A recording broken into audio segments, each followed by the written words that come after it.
ക്രിസ്തയേശുവിൻ്റെ നാമത്തിൽ നിങ്ങൾക്കെല്ലാവർക്കും ഞാൻ എൻ്റെ വന്ദനം ചെയ്യുകയാണ്. ഒരു പ്രാവശ്യം കൂടി ഈ ക്രിസ്തുവിൻ്റെ ഉപമകൾ എന്ന വിഷയം പഠിക്കുവാൻ തക്കവണ്ണം നിങ്ങളെല്ലാവരോടും ആഹ്വാനം ചെയ്യുകയാണ്. അതിനു മുൻപായിട്ട് നമുക്ക് നമ്മുടെ ദൈവത്തോട് പ്രാർത്ഥിക്കാം. ഞങ്ങളെ സ്നേഹിക്കുന്ന സ്വർഗീയ വാഴ്ത്തപ്പെട്ട ദൈവമേ, പരിശുദ്ധ നാമത്തിന് വീണ്ടും നന്ദിയോടെ സ്തോത്രം. അടികൾക്കായി അവിടുന്ന് തിരുവചനത്തെ നൽകിയിരിക്കാൻ നന്ദിയോടെ സ്തോത്രം. അവിടുന്ന് ഞങ്ങളെ പഠിപ്പിച്ചതായ ഉപമകളെക്കുറിച്ച് ഞങ്ങൾ ധ്യാനിക്കുമ്പോൾ അത് ഞങ്ങളുടെ ആത്മീയ ജീവിതത്തിന് ഉതകുവാൻ കർത്താവ് സഹായിക്കണം. അവിടുത്തെ കൃപയും കീഴിൽ ഞങ്ങളെ കാക്കണം. യേശുവിൽ കൂടി താഴ്മയുടെ വിനയമായി ചോദിക്കുമ്പോൾ കൃപയോടെ കേൾക്കുമാറാകണമേ. ആമേൻ. യേശു ക്രിസ്തു തൻ്റെ കേൾവിക്കാരോട് വിത്ത് വിതയ്ക്കുന്നവൻ്റെ ഉപമ പറഞ്ഞപ്പോൾ എല്ലാവർക്കും വളരെ ഉത്സാഹമായിരുന്നു. അവർ ആകാംക്ഷയോടെ യേശു ക്രിസ്തുവിനെ ശ്രദ്ധിച്ചുകൊണ്ടേയിരുന്നു. അപ്പോൾ താൻ തൻ്റെ വായമൊഴിഞ്ഞ് അവരോട് വേറൊരു ഉപമ പറയുന്നത് നമുക്ക് വിശുദ്ധ മർക്കോസിൻ്റെ സുവിശേഷത്തിൽ നിന്ന് വായിപ്പാൻ തക്കവണ്ണം സാധിക്കും. 4-ാമത്തെ അധ്യായത്തിൽ 26 മുതൽ 29 വരെയുള്ളതായ വാക്യങ്ങൾ. പിന്നെ അവൻ പറഞ്ഞു, ദൈവരാജ്യം ഒരു മനുഷ്യൻ മണ്ണിൽ വിത്ത് എറിഞ്ഞ ശേഷം രാവും പകലും ഉറങ്ങിയും എഴുന്നേറ്റും ഇരിക്കെ അവൻ അറിയാതെ വിത്ത് മുളച്ച് വരുന്നത് പോലെ ആകുന്നു. ഭൂമി സ്വയമായി മുൻപേ ഞാറും പിന്നെ കതിരും പിന്നെ കതിരിൽ നിറഞ്ഞ മണിയും ഇങ്ങനെ വിളയുന്നു. ധാന്യം വിളയുമ്പോൾ കൊയ്ത്തായതുകൊണ്ട് അവൻ ഉടനെ അരിവാൾ വയ്ക്കുന്നു. അതെ, കൃഷിക്കാരൻ്റെ പ്രവർത്തനങ്ങളെക്കുറിച്ച് അല്ലെങ്കിൽ താൻ എന്തെല്ലാം ചെയ്യുന്നു എന്നുള്ളത് ചൂണ്ടിക്കാണിക്കുകയാണ് ഇവിടെ കർത്താവായ യേശു ക്രിസ്തു ചെയ്തത്. അപ്പോൾ സ്വാഭാവികമായിട്ട് നാം വിത്ത് വിതച്ചാൽ അതെന്തായി മാറുന്നു? അത് ഞാറ്, കതിരിന്മേൽ മണി. ഈ 3 പ്രവർത്തനങ്ങൾ നാം എപ്പോഴും കണ്ടുകൊണ്ടിരിക്കുന്നതായ ഒരു കാഴ്ചയാണ്. അങ്ങനെ മണി നിറയുമ്പോൾ കൊയ്ത്തുകാരൻ എന്ത് ചെയ്യുന്നു? അവൻ അരിവാൾ വെച്ച് അത് കൊയ്യുന്നു, തൻ്റെ ഫലശേഖരത്തിലേക്ക് അത് ശേഖരിക്കുന്നു. ഇത് ചൂണ്ടിക്കാണിക്കുന്നത് എന്തൊക്കെയാണ്? യേശു ക്രിസ്തു ആകുന്ന ആ കൃഷിക്കാരൻ തൻ്റെ കൃഷി വിളവ് കൊയ്യുവാൻ പാകമായപ്പോൾ അത് കൊയ്യുന്നു. അത് അവസാനത്തെ ന്യായവിധിയെക്കുറിച്ചാണ് ചൂണ്ടിക്കാണിക്കുന്നത്. അതേ, കൃഷിയുടെ പഠനത്തെക്കുറിച്ച് ഞാൻ എൻ്റെ ചെറുപ്പകാലത്ത് സ്കൂളിൽ പഠിച്ചുകൊണ്ടിരുന്നപ്പോൾ ഞങ്ങൾക്ക് അധ്യാപകൻ ഞങ്ങളോട് പറഞ്ഞു, കുറേ പയർ മണി കൊണ്ടുവരാൻ തക്കവണ്ണം ആവശ്യപ്പെട്ടു. ഈ പയർ മണി കൊണ്ടുവന്നു. അത് ഞങ്ങൾ വെള്ളത്തിൽ കൂത്തുവെച്ചു. അതിനുശേഷം ഒരു ബ്ലോട്ടിംഗ് പേപ്പറിൻ്റെ പുറത്ത് വെച്ചു അതിൻ്റെ വളർച്ച പഠിപ്പാൻ തക്കവണ്ണം. വളരെ ജിജ്ഞാസുകുലരായി അതിനെക്കുറിച്ച് പഠിച്ചപ്പോൾ അത് എപ്രകാരമാണ് വളരുന്നത് എന്ന് കാണാൻ തക്കവണ്ണം സാധിച്ചു. എന്നാൽ ഇതേ കാര്യം തന്നെ ഞാൻ വീട്ടിൽ പരിശോധിക്കുകയുണ്ടായി. എന്ത് ചെയ്തു? കുറേ പയറുമണി കുഴിച്ചിട്ടു. അത് കുഴിച്ചിട്ട ശേഷം 2-3 ദിവസം ഇങ്ങനെ കാത്തിരുന്നിട്ട് കെളുത്തതായിട്ട് അല്ലെങ്കിൽ അത് ശരിയായിട്ട് വരുന്നതായിട്ട് തോന്നില്ല. പിന്നെ അത് എടുത്ത് പൊക്കി നോക്കി. അപ്പോൾ അതായത് എത്രമാത്രം കൃഷി കാര്യങ്ങൾ നാം അറിഞ്ഞിരിക്കണം എന്നുള്ള കാര്യത്തെക്കുറിച്ച് അല്ലെങ്കിൽ അറിഞ്ഞിരിക്കുന്നുണ്ട്, അതിനെക്കുറിച്ച് അതൊരു പാഠമായിട്ടാണ് കർത്താവ് നമുക്ക് ഇവിടെ നൽകിയിരിക്കുന്നത്.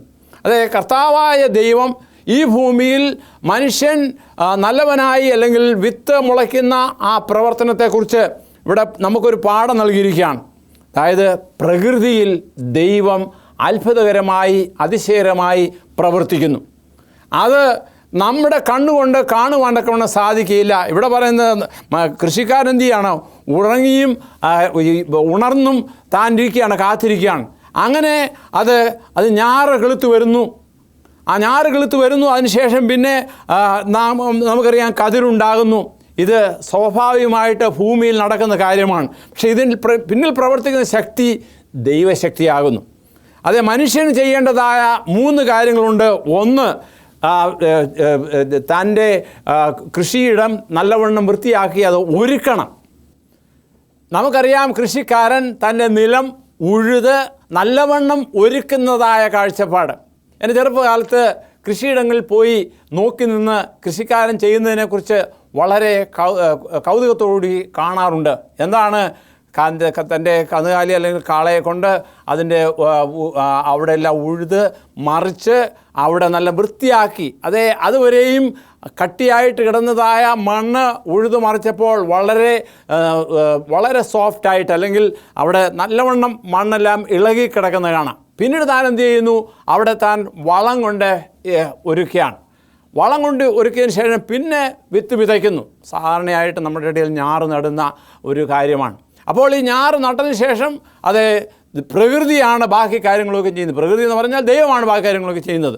പിന്നെ അത് ഞാറ് വളർന്ന് അത് കതിരായിട്ട് കതിരിന്മേൽ മണിയായിട്ട് മാറുന്ന കാഴ്ചപ്പാട് നമുക്ക് കാണുവാനൊക്കെ കൊണ്ട് സാധിക്കും. അതൊക്കെയും കണ്ടു നിൽക്കുവാൻ വളരെ രസമാണ്.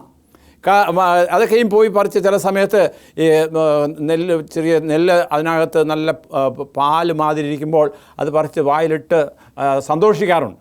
കാരണം ഇത് ദൈവത്തിൻ്റെ ഒരു സൃഷ്ടിയുടെ ഒരു മാഹാത്മ്യമാണ് നമുക്ക് ഇവിടെ ദർശിപ്പാൻ സാധിക്കുന്നത്. അതെ, മനുഷ്യന് എത്രമാത്രം എന്തെല്ലാം ചെയ്താലും അത് ഒന്നും സാധിക്കില്ല. തന്നെ കൊണ്ട് ഞാൻ സാധിക്കുന്നത് നിലമൊരുക്കുക, അതേ വളമിറക്കുക, വിത്ത് വിതയ്ക്കുക.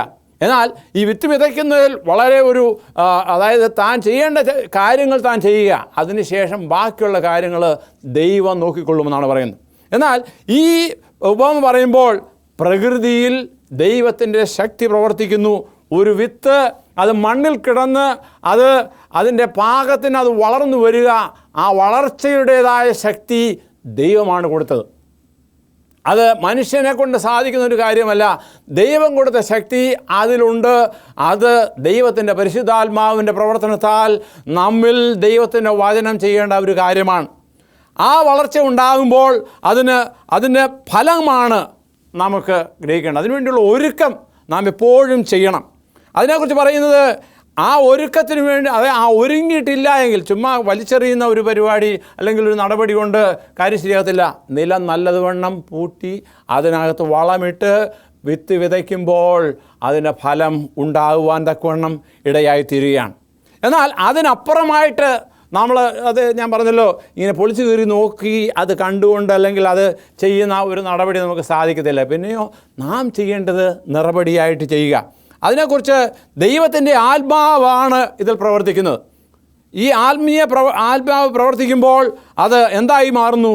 ഒരു ചെടിയായിട്ട് ഞാറ് കതിര് അങ്ങനെ മണിയായിട്ട് വരുന്ന ഒരു സാഹചര്യം. ഇപ്പം അത് കണ്ടുകൊണ്ടിരിക്കുന്നവർക്ക് അതിൻ്റെ ഉള്ളിലുള്ള പാഠങ്ങൾ ശരിക്ക് ചിന്തിക്കാത്തതുകൊണ്ട് അതിനെക്കുറിച്ച് മനസ്സിലാകുന്നില്ല. എങ്കിലും ഇതൊരു സ്വാഭാവികമായ ദൈവികമായിട്ട് ചെയ്തിരിക്കുന്ന ഒരു കാര്യമാണ്. എന്നാൽ ദൈവത്തിൻ്റെ ആത്മാവ് പ്രവർത്തിക്കുന്നു. പ്രത്യേകിച്ച് പറയുമ്പോൾ രാവിലെ നിൻ്റെ വിത്ത് വിതയ്ക്കുക, വൈകുന്നേരത്ത് നിൻ്റെ കൈ ഇളച്ചിരിക്കരുത്, ഇതോ അതോ സഫലമാകും എന്ന് രണ്ടും ഒരുപോലെ നന്നായിരിക്കുമെന്ന് നീ അറിയുന്നില്ല. പക്ഷേ ആരറിയുന്നു?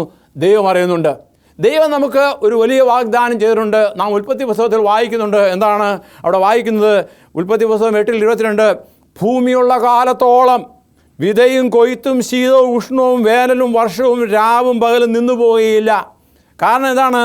ഭൂമിയുള്ള കാലത്തോളം. കാരണം ഭൂമിയിൽ നടക്കുന്ന കാര്യങ്ങളാണ് ഇത്. ദൈവികമായിട്ട് വെച്ചിരിക്കുന്ന ഒരു കാര്യമാണ്. അതുമാത്രമല്ല, ദൈവത്തിൻ്റെ ആത്മാവിൻ്റെ പ്രവർത്തനം അത് ദൈവത്തിൻ്റെ വചനം ഇപ്രകാരമാണ്. യെശയ്യാവ് പറയുമ്പോൾ 55:11 ഞാൻ വായിക്കുന്നത്, എൻ്റെ വായിൽ നിന്ന് പുറപ്പെടുന്ന എൻ്റെ വചനമായിരിക്കും, അത് വെറുതെ എൻ്റെ അടുക്കലേക്ക് മടങ്ങി വരാതെ എനിക്കിഷ്ടമുള്ളത് നിവർത്തിക്കുകയും ഞാൻ അയച്ച കാര്യം സാധിക്കുകയും ചെയ്യും. അപ്പോൾ ഇത് ദൈവികമായിട്ട് ഏർപ്പെടുത്തിയിരിക്കുന്നതായ ഒരു കാര്യമാണ്. ദൈവത്തിൻ്റെ വചനം അത് നമ്മുടെ ഹൃദയങ്ങളിൽ വീണ് 30, 60, 100 മേനിയായിട്ട് വളർന്നതിനെക്കുറിച്ചുള്ളതായ ഉപമ കർത്താവ് പഠിപ്പിക്കുകയുണ്ടായി. അത് ദൈവികമായി നടക്കുന്ന ഒരു കാര്യമാണ്.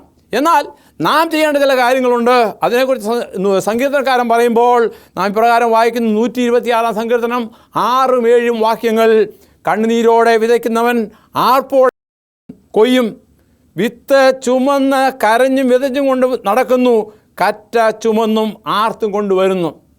അത് നമുക്കറിയാം, ഈ ഒരു ശൈലിയാണ്. അതായത് എങ്ങനെയാണ്? വിത്ത് ചുമന്ന് കരഞ്ഞും വിതച്ചും കൊണ്ട് നടക്കുന്നു, കറ്റ ചുമന്ന് ആർത്തും കൊണ്ടുവരുന്നു. അതേ ദൈവികമായി നടക്കേണ്ട ഒരു കാര്യമാണ്.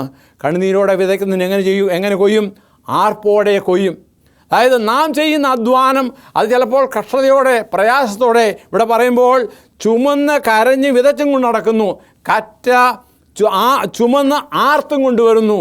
അത് ചെയ്യുമ്പോൾ ശാരീരികമായ പ്രയാസമുണ്ട്, ചുമക്കുക എന്നുള്ളൊരു ജോലിയുണ്ട്.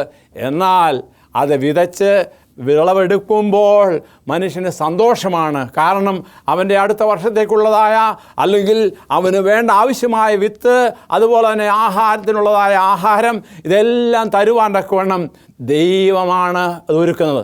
ആയതുകൊണ്ട് ഈ ദൈവികമായ കാര്യത്തിൽ നാം ചെയ്യേണ്ടതായ കാര്യങ്ങൾ നാം ചെയ്യുക. കാരണം വിത്ത് വളരുമാറാക്കുന്നത് ആരാണ്? ദൈവമാണ്. ആയതുകൊണ്ട് ആ ദൈവത്തിൽ ആശ്രയിച്ച് ദൈവത്തിൻ്റെ ആത്മാവിൽ നാം പൂർണ്ണമായി ഫലമേൽപ്പിക്കുക. ദൈവത്തിൻ്റെ ആത്മാവാണ് ഉള്ളിൽ പ്രവർത്തിക്കുന്നത്. അതിനെക്കുറിച്ച് സഖരിയാ പ്രവചനത്തിൽ പ്രകാരം പറയുന്നു, സൈന്യത്താലല്ല ശക്തിയാലുമല്ല എൻ്റെ ആത്മാവിനാലത്രേ എന്ന് സൈന്യങ്ങളുടെ യഹോവ അരുളി ചെയ്യുന്നു. ദൈവത്തിൻ്റെ ആത്മാവ് മനുഷ്യൻ്റെ ഉള്ളങ്ങളിൽ പ്രവർത്തിക്കുന്നു. അത് 100, 60, 30 മേനി വളരുവാൻ തക്കവണ്ണം അത് ഇടയായിത്തീരുന്നു. അതായത് ദൈവികമായി പ്രവർത്തിക്കുന്നതിനെക്കുറിച്ച് ഹോശേയ പ്രവാചകൻ പറയുന്നത് 14:5-7 വാക്യങ്ങൾ ഞാൻ വായിക്കുന്നത്, ഞാൻ ഇസ്രായേലിന് മഞ്ഞ് പോലിരിക്കും, അവൻ താമര പോലെ പൂത്ത് ലെബാനോൻ വനം വേരുന്നും അവൻ്റെ നിഴൽ പാർക്കുന്നവൻ വീണ്ടും ധാന്യം വിളയിക്കുകയും മുന്തിരിവള്ളി തളിർക്കുകയും ചെയ്യും. അപ്പോൾ ദൈവത്തിൻ്റെ ആത്മാവ് പ്രവർത്തിക്കുവാണ്ടൊക്കെ നാം എന്ത് ചെയ്യണം? ദൈവത്തിൽ ആശ്രയിക്കണം. യേശു ക്രിസ്തുവിൽ നമ്മെ തന്നെ അർപ്പിക്കുക. യേശു ക്രിസ്തുവിനെ സ്വന്തം രക്ഷിതാവായി അംഗീകരിക്കുക. അങ്ങനെ അവൻ നമ്മിൽ എന്തു ചെയ്യും? അതേ, ആദ്യം ഞാറും പിന്നെ കറ്റയും പിന്നെ മണിയുമായി വളർച്ച ഉണ്ടാകും. അത് ദൈവികമായി ചെയ്യുന്ന കാര്യമാണ്. എന്നാൽ നമ്മുടെ ജീവിതത്തിൽ നാം ഈ ദൈവികമായ കാര്യങ്ങൾ, ദൈവത്തിൻ്റെ ആത്മാവ് പ്രവർത്തിപ്പാൻ തക്കവണ്ണം നാം എന്ത് ചെയ്യണം? ഒരുങ്ങണം. അതെ, ഒരുങ്ങുന്നത് എന്തിനു വേണ്ടിയാണ്? കണിശമായിട്ടും ഒരു കൃഷിക്കാരൻ ഒരുങ്ങുന്നത് എന്തിനു വേണ്ടിയാണ്? തൻ്റെ വയർ നിറയ്ക്കുന്നതിനു വേണ്ടി, അതുപോലെ തന്നെ ആഹാരം ഉണ്ടാകുന്നതിന് വേണ്ടിയും അടുത്ത വർഷത്തേക്കുള്ളതായ വിത്ത് ഉണ്ടാകുവാൻ വേണ്ടിയുള്ളതായ പ്രവർത്തനമാണ്. അതിൻ്റെ സന്തോഷം എങ്ങനെയാണ്? അതെ, നാം മുമ്പേ അത് വായിക്കുകയുണ്ടായി. താൻ പ്രവർത്തിക്കുമ്പോൾ ദുഃഖത്തോടുകൂടി, പ്രയാസത്തോടുകൂടി, അല്ലെങ്കിൽ ഭാരത്തോടുകൂടി ആണെങ്കിലും താൻ കൊയ്ത്ത് നടക്കുമ്പോൾ ആർത്തോടെ എല്ലാവരും. അതുകൊണ്ടാണ് സാധാരണയായി കൊയ്ത്ത് കാലങ്ങൾ ഒരു സന്തോഷകരമായി ഉത്സവകാലങ്ങളായിട്ട് മനുഷ്യൻ കരുതുന്നത്. അപ്പോൾ കാരണം അതൊരു സന്തോഷകരമായ അനുഭവമാണ്. ഞാൻ ചിലപ്പോൾ ചിന്തിക്കാറുണ്ട്, ദൈവം അതെ നമുക്ക് നൽകുന്ന ഈ ആഹാരം എത്രയോ മനുഷ്യർക്ക് ഈ ഭൂമിയിൽ പാർത്തിരിക്കുന്നതായ എല്ലാവർക്കുമായിട്ട് 700 കോടിയിലധികം ആൾക്കാർ ഈ ഭൂമിയിലുണ്ട്.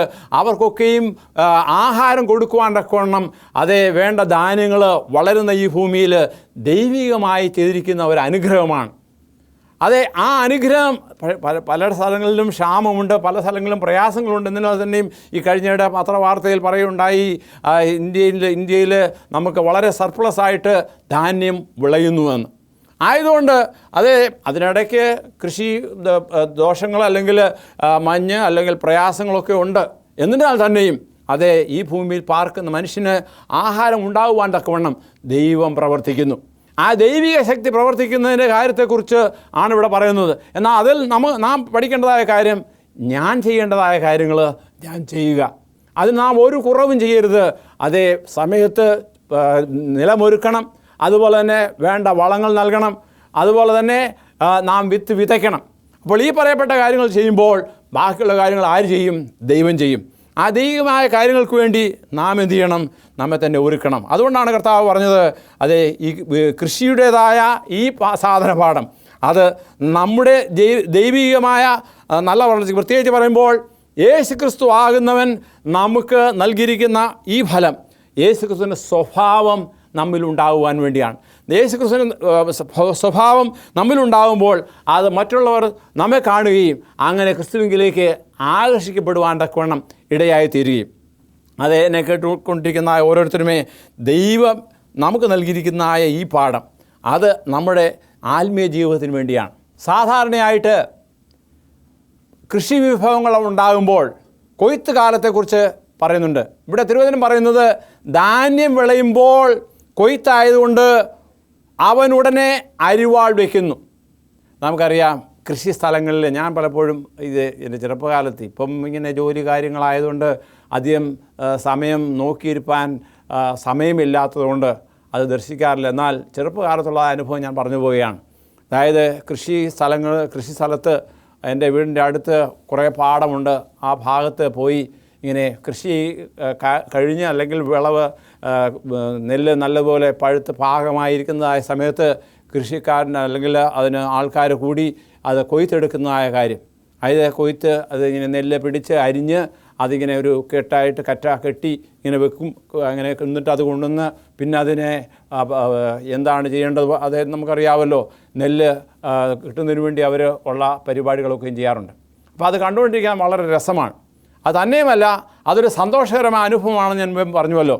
അപ്പോൾ ഈ സന്തോഷകരമായ ഒരു അനുഭവമായിട്ടാണ് ഇവിടെ തിരുവചനത്തിലും ചൂണ്ടിക്കാണിക്കുന്നത്. ധാന്യം വിളയുമ്പോൾ കൊയ്ത്തായതുകൊണ്ട് ഉടനെ അവൻ അരിവാൾ വയ്ക്കുന്നു. അപ്പോൾ കൃഷിക്കാരന് സന്തോഷകരമായ ഒരു സാഹചര്യമാണിത്. അതായത് കൃഷി ചെയ്യുന്നവരെല്ലാവരും കൂടി ഒത്തൊരുമിച്ച് കൂടി അത് കൊയ്ത്തെടുത്തു, അത് അതിൻ്റെ കറ്റകളെല്ലാം അടുക്കി വെച്ചു, അത് പിന്നെ മണികളാക്കി മാറ്റി വീശി മുറം കൊണ്ട് അല്ലെങ്കിൽ കാറ്റടിച്ച് ഇപ്പോഴത്തെ ആധുനിക യന്ത്രങ്ങളൊക്കെ ഉപയോഗിച്ച് പല കാര്യങ്ങളും ചെയ്ത് അത് നിറമണിയായിട്ട് ചാക്കിൽ കയറ്റി അത് ഭവനത്തിലേക്ക് കൊണ്ടുവരുന്നു. പിന്നെ ഒരു ഉത്സവ കാലമാണ്. എന്നാൽ ഇതിനെക്കുറിച്ച് തിരുവചനം പറയുന്നത് എന്താണ്?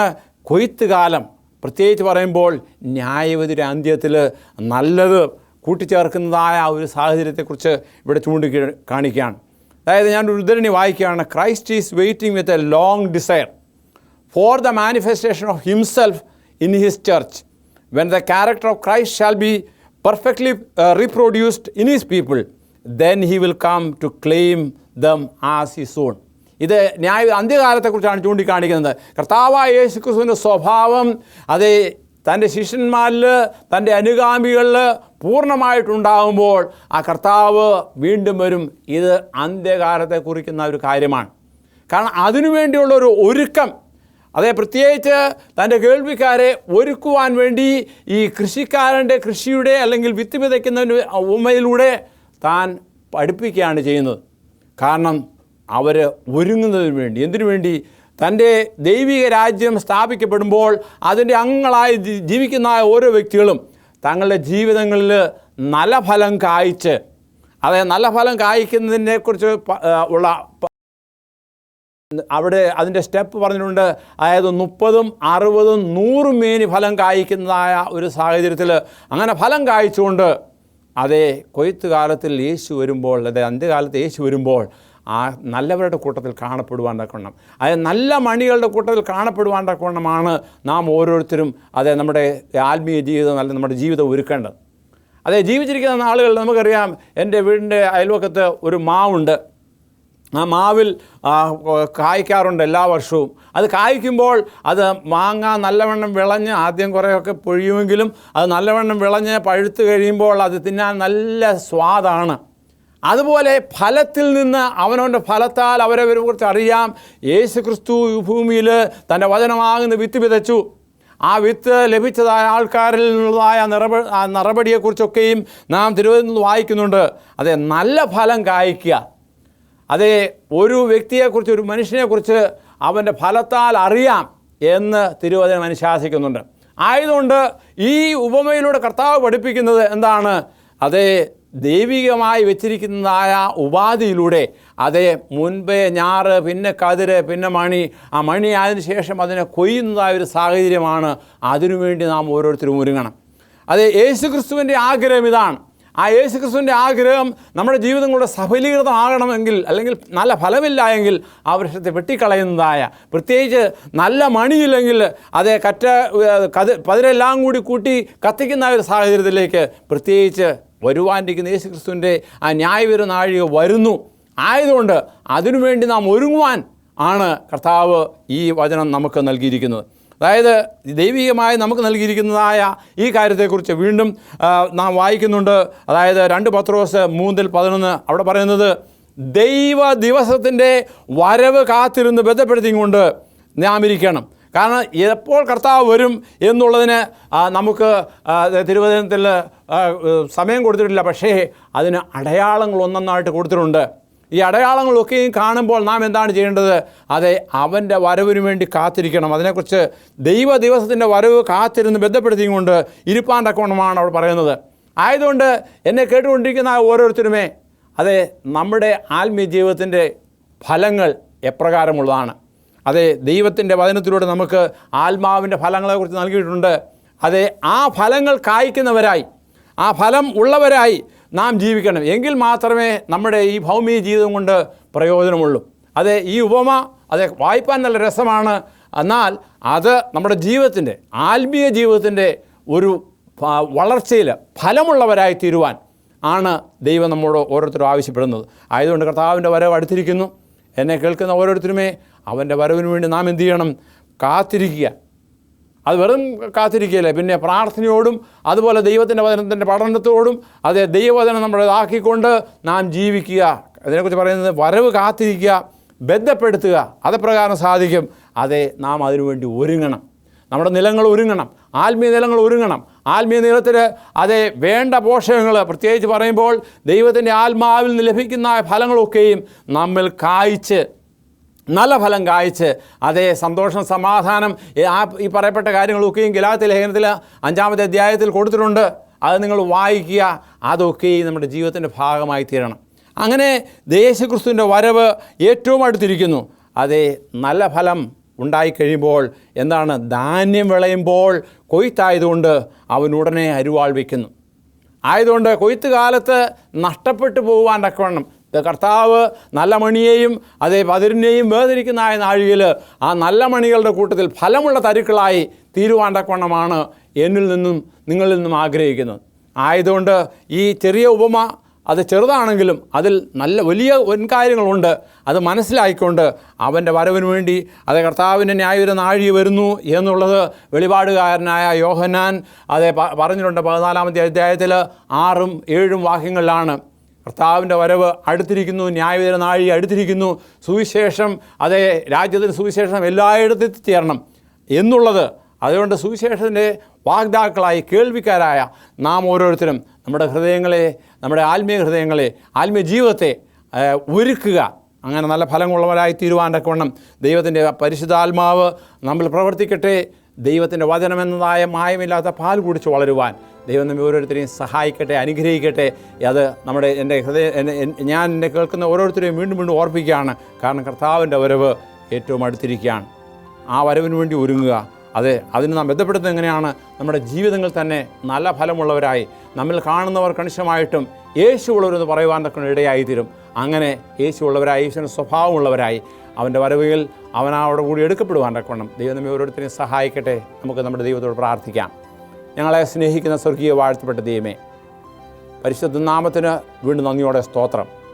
അടികൾക്ക് നൽകിയിരിക്കുന്നതായ തിരുവചന ഭാഗങ്ങൾക്കായി നന്ദിയോടെ സ്തോത്രം. അതേ കർത്താവേ, 30, 60, 100 മേനി ഫലമുള്ളവരായി തീരുവാൻ, ആത്മീയമായി യേശു എന്ന തലയോളം വളരുവാൻ ഞങ്ങളെ ഓരോരുത്തരെയും സഹായിക്കണമേ.